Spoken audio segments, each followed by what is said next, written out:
Hello friends, myself Sonali Amol Devda, Ahilya Devi Kanya Vidyalaya Visara. Friends, Standard 7 General Science, Lesson number 8 Static Electricity. So let's start now. Let's recall. Do you have experience of the instance given below? What is the causes of this effect? A plastic comb or rubber ruler rub on dry hair attracts pieces of paper. तुम्हाला दिसतच आहे की तुम्ही हे मागच्या याच्यामध्ये हा प्रयोगही करून पाहिला की जेव्हा तुम्ही ड्राय हेअर मध्ये एखादी प्लास्टिकचा कंगवा जर कधी आपण रब केला तर काय घडून येतं? If we pass near a polyester curtain, जर तुम्ही एखाद्या दवाखान्यामध्ये गेले आणि तिथून जर कधी पॉलिस्टरचा कर्टन असेल, तिथून तुम्ही जवळ जर कधी गेले तर काय घडून येतं? तर curtain again and again it gets attract towards अस.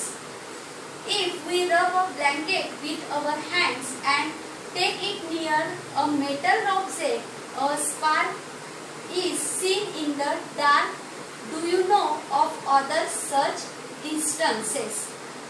तर हे जे सगळे प्रयोग आहे हे आपण करून पाहिलेले, मागे पण आपण हे आणि कंगाचा तर आपण बऱ्याच वेळा करून पाहतो. तर मग हे सगळं असं का घडतं तर ते आपल्याला ह्या धड्यामध्ये शिकायचं आहे. मग आता आपण पुढे पाहूया. चला. मग electric charge, what is mean by electric charge? तर इलेक्ट्रिक चार्ज कसा निर्माण होतो किंवा काय असतं नेमकं तर ते आता आपण इथे पाहूया. All the substances are made of very tiny particles. Do you know? तुम्हाला हे सगळं माहिती आहे. तुम्ही 5वी मध्ये 6वी मध्ये शिकलेले आहेत की कोणतीही वस्तू जर घेतली तर ती कशाची बनलेली असते? व्हेरी टायनी पार्टिकल्स म्हणजे सूक्ष्म कणांपासून ती बनलेली असते. Electric charge is an intrinsic property of these particles. In this way, electric charge is abundantly present. It is always in hidden state. की कोणती जर वस्तू असेल तर त्या वस्तूमध्ये आंतरिकदृष्ट्या जो इलेक्ट्रिक चार्ज असतो हा काय असतो? लपलेल्या स्थितीमध्ये असतो. This is because two opposite types of charge are present in equal numbers in all these substances. When the positive charge असेल तर त्याला आपण प्लस and negative charge असेल तर minus on an object are balanced, the object is neutral.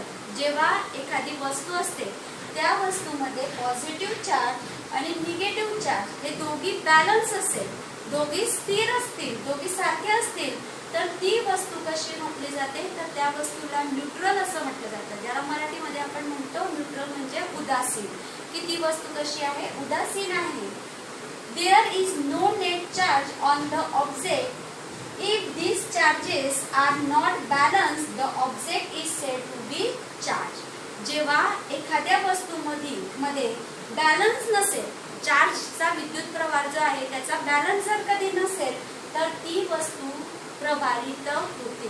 त्याला आपण प्रभारित वस्तू असं म्हणतो. मग ही कशी होते? त्याच्यावरती एका वस्तूवरून दुसऱ्या वस्तूकडे प्रवाह कसा जातो ते आता आपण इथे पाहूया. मग चला आता आपण पुढे पाहूया.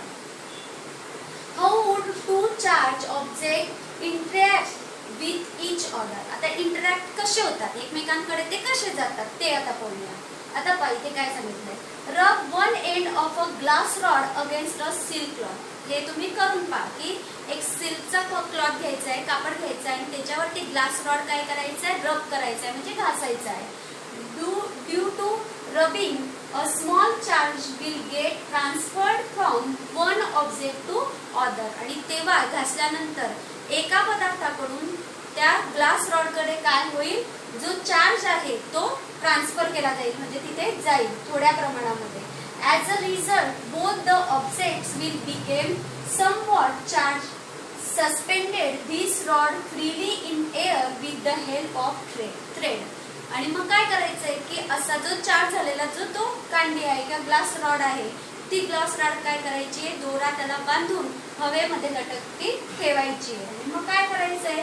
Now charge other glass rod in same manner and bring it near the suspended rod.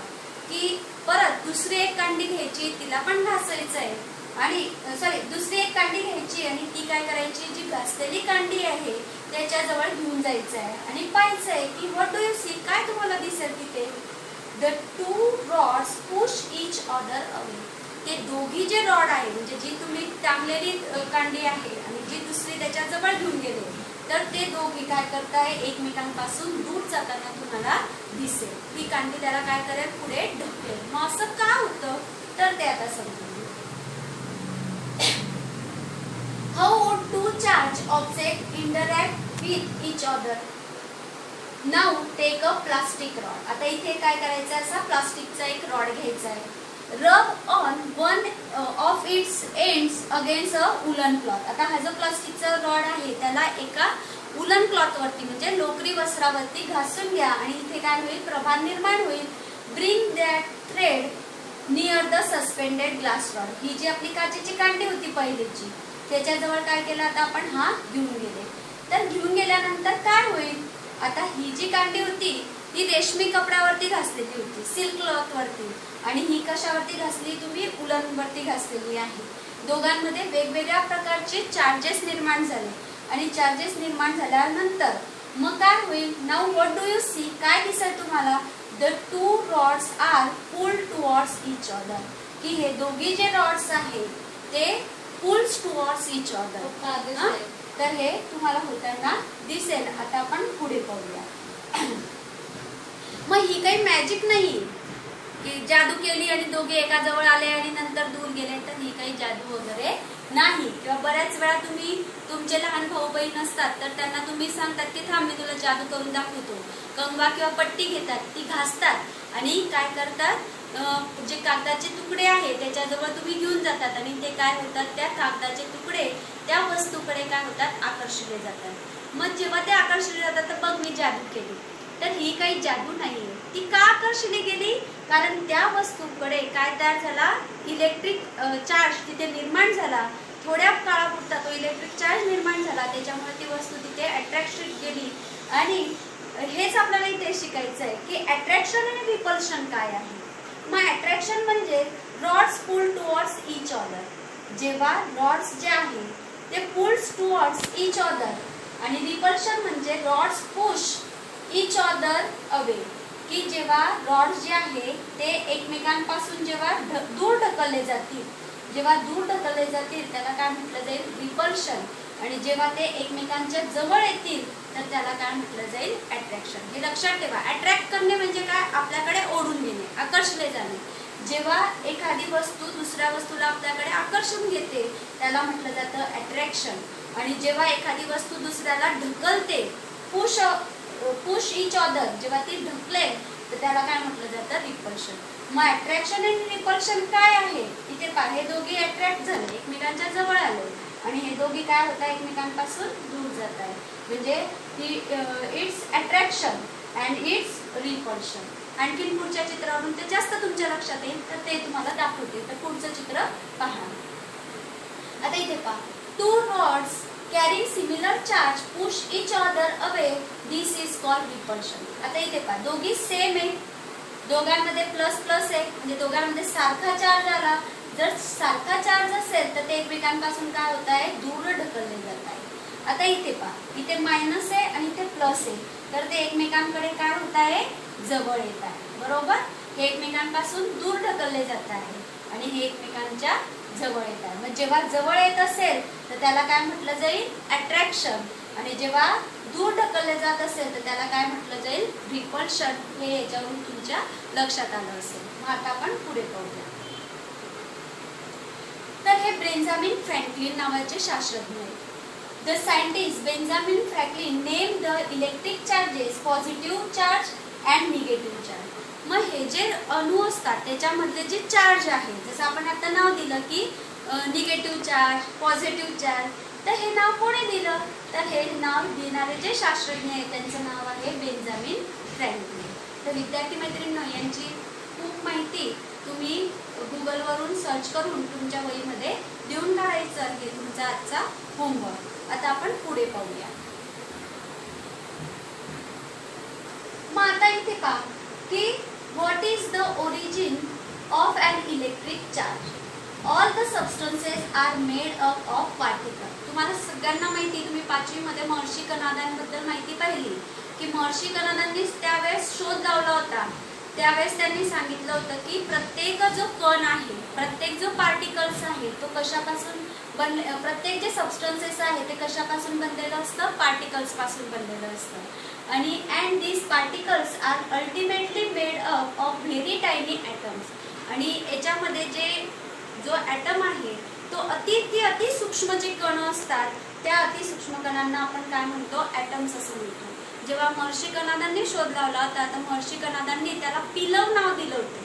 की पिलव म्हणजे काय, तर अतिसूक्ष्म कण, जे छोटे छोटे कण असतात त्यांना ते काय म्हणायचे, पिलव असं म्हणायचे. आणि त्यानंतर जे शास्त्रज्ञ होऊन गेले त्या शास्त्रज्ञांनी त्यांच्यावरती रिसर्च केला आणि त्यांनी जे व्हेरी टायनी पार्ट्स आहे त्याला काय नाव दिलं, ॲटम्स हे नाव दिलेलं आहे. We shall be looking at the details of atomic structure later. पुढच्या इयत्तेमध्ये तुम्हाला ॲटॉमिक स्ट्रक्चर शिकायचं आहे. ॲटॉमिक स्ट्रक्चर काय असतं, तर जो प्रत्येक पदार्थ आहे तो प्रत्येक पदार्थ हा कशापासून बनलेला आहे, ॲटम पासून बनलेला आहे. मग याच्या कक्षा असतात, रचना असते त्याची. जसं पहिला जो असेल त्याचं केंद्रक असेल, त्याच्यानंतर 2 अणू असावे लागतात पहिल्या कक्षेमध्ये. त्याच्यानंतर जी दुसरी कक्षा असते त्याच्यामध्ये 8 अणू असावे लागतात.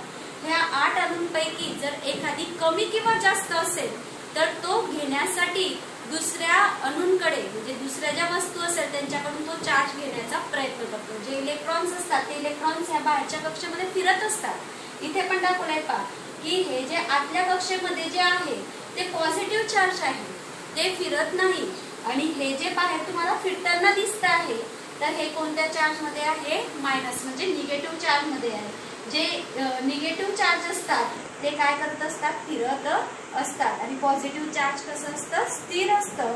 मग जेव्हा एखादी वस्तूचं जर बॅलन्स होत नसेल, म्हणजे 2 charges bring perfectly balance and atom is electrically neutral. जिथपर्यंत ती वस्तूमध्ये जर कधी पूर्ण बॅलन्स होत नसेल तर ती अणू घेण्याचा प्रयत्न करत राहील. आणि जिथपर्यंत जेव्हा दोघांमध्ये बॅलन्स होऊन जाईल तर त्या वस्तूला आपण काय म्हणत असतो, न्यूट्रल असं म्हणत असतो. म्हणजे ती काय होऊन जाते, उदासीन होऊन जाते. मग ती कोणत्याही अभिक्रियेमध्ये भाग घेत नाही. आणि जिथपर्यंत तिला ही क्रिया पूर्ण होत नाही तिथपर्यंत ॲटम काय करत राहील, फिरतच राहतात. मग आता आपण पुढे बोलूया.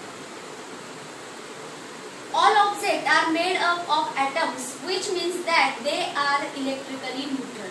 प्रत्येक पदार्थ हा ॲटमचा बनलेला आहे आणि विद्युतदृष्ट्या जर पाहिलं तर तो कसा आहे, न्यूट्रल आहे म्हणजे उदासीन आहे. Then how do object becomes electric charge. तुम्हाला प्रश्न निर्माण होईल की मग इथे चार्ज कसा का निर्माण होतो. जर ते विद्युतदृष्ट्या उदासीन आहे तर मग त्यांच्याकडे चार्ज कसा निर्माण होतो किंवा कसं ते घेत असतात, तर मग इथे आपण ते समजून घेऊया. For some reason the balance of electrically neutral atoms get disturb. बऱ्याच वेळा काही कारणांमुळे त्यांच्यामधल्या ॲटमची जी संरचना होते ती काय होते, डिस्टर्ब होते. आणि फॉर एक्झाम्पल इथे दाखवलंय, the certain object are rub against each other and negatively charge particles on one object go to the other object. इथे पहा, हा पॉलिथिनचा रॉड गेलाय आणि इथे हे कापड घेतलेलं आहे, ड्राय क्लॉथ घेतलेला आहे. हा रॉड काय केला, इथे घासला. हा घासल्या गेल्यामुळे इथे काय झाले, निगेटिव्ह आणि पॉझिटिव्ह जे चार्ज आहेत ते एकमेकांकडे ट्रान्सफर झाले. आणि negatively charge due to and excess of negatively charge particles. मग याच्याकडे जे एक्सेस मधले जे निगेटिव्ह चार्ज होते ते कोणाकडे ट्रान्सफर झाले, याच्याकडे. मग याच्याकडे जास्त निगेटिव्हची संख्या वाढली म्हणून रॉड कोणता चार्ज दर्शवतोय, तर रॉड हा आपला निगेटिव्ह चार्ज दर्शवतोय. आणि हा जो कापड आहे तो कोणता चार्ज दाखवतोय, तर पॉझिटिव्ह चार्ज इथे दाखवतो आहे. आता आपण पुढे बघूया. Similarly the object from which the negatively charge particles go away becomes positively charged due to the deficiency of negatively charged particles. It means that of the two objects being rubbed, one becomes positively charged and the other negatively charged. आता इथे पहा, इथे कापड घेतलेलं आहे, याच्यामध्ये दोघी charge आहे, पॉझिटिव्ह आणि निगेटिव्ह. याच्यामध्ये पण पॉझिटिव्ह आणि निगेटिव्ह आहे, ते एकमेकांवरती घासले तर काय झालं, याच्याकडे फक्त पॉझिटिव्ह चार्ज राहिला आणि निगेटिव्ह चार्ज कोणाकडे आले, याच्याकडे. म्हणजे इथे कोणता चार्ज निर्माण होईल, निगेटिव्ह. आणि याच्याकडे कोणता होईल, पॉझिटिव्ह. तर घासल्यामुळे म्हणजे जेव्हा फ्रिक्शन होईल, फ्रिक्शन झाल्यामुळे काय झालं, चार्ज एकमेकांकडे ट्रान्सफर झाले. आता आपण पुढे पाहूया. मग ट्राय दिस. मग विद्यार्थी मैत्रिणींनो, आपल्याला एक प्रयोग करून पाहायचा आहे. तर त्याच्यासाठी तुम्हाला paper, polythene, nylon cloth, cotton cloth, silk cloth ह्या सगळ्या वस्तू लागणार आहेत. काय करायचंय मग त्याच्यासाठी, first take the object mention in the chart. आता तुमच्या पुस्तकामध्ये एक चार्ट दिलेला आहे आणि तेही मी पुढे तुम्हाला तो चार्ट दाखवणार आहे. त्या चार्टमध्ये काही वस्तू दिलेल्या आहे आणि त्या वस्तू काय करायच्या आहे, तुम्हाला घासायच्या आहे या सगळ्या याच्यावरती. एकदा पॉलिथिनवरती घासून, कॉटनवरती घासून पहा, सिल्कवरती घासून पहा आणि तो चार्ज होतोय की नाही होतोय ते तुम्हाला त्या तक्त्यामध्ये भरायचं आहे आणि आपला होमवर्क पण तोच आहे. मग आता आपण तक्ता पाहूया काय आहे. आता इथे पहा, तक्त्यामध्ये दाखवलंय तुम्हाला कोणकोणत्या वस्तू घ्यायच्या आहे. Balloon, ball pen refill, eraser, wooden ruler, steel spoon and copper strip. या सगळ्या वस्तू आपल्याकडे घरी आहे, तुमच्याकडे सगळ्या आहेत. त्या घासून पाहिजे एकेका याच्यावरती, की कॉटन क्लॉथ वरती घासून पहा.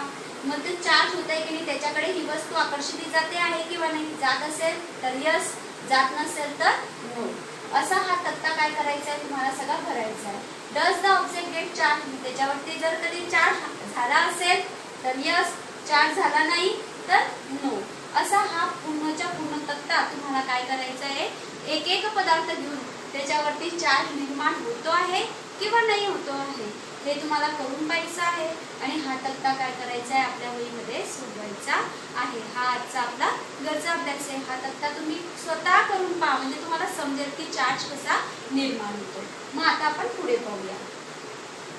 हे नेहमी लक्षात ठेवा, each atom is electrically neutral. It has equal atom amounts of positive and negative charge. If for some reason the negative charge decreases, the atom becomes positively charged. ज्यावेळेस धनसंख्या ह्या वाढल्या आणि ऋण संख्या जर कमी झाल्या, प्रभार जर कमी झाला, तर ती वस्तू नेहमी काय असते, पॉझिटिव्हली चार्ज असते, म्हणजे धन प्रभार तिथे असतो. हे लक्षात ठेवा. तर विद्यार्थी मैत्रिणींनो, हा आजचा आपला व्हिडिओ झाला आहे. याच्यामध्ये चार्ज कसा निर्माण झाला, कसा करतात ते तुम्हाला मी समजवलं. तुम्हाला लक्षात आलं असेल. अभ्यास आपल्या वहीमध्ये व्यवस्थित करा. धन्यवाद.